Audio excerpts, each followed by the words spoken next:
আলাইকুম ওয়া রাহমাতুল্লাহ। আজকের এই সমাবেশ বিপ্লবের প্রতিধ্বনি। আজকের এই সমাবেশ নতুন ভাবে শপথ নেবার সমাবেশ। সংগ্রামী বন্ধুগণ, বিপ্লব উত্তর একটি বছর অতিক্রম হয়েছে। মানুষের প্রত্যাশিত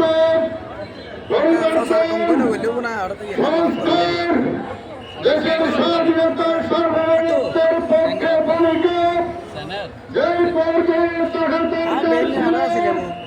সেই পর্যায়ে পৌঁছতে পারে নাই।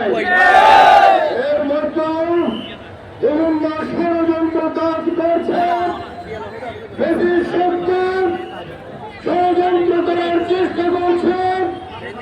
আজকের এই সমাবেশ থেকে হুঁশিয়ার করে দিতে চাই, হাজারো মানুষের রক্তের বিনিময়ে অর্জিত এই স্বাধীনতা, এটাকে অক্ষুণ্ণ রাখার জন্য সর্বস্তরের জনগণ প্রতিজ্ঞাবদ্ধ।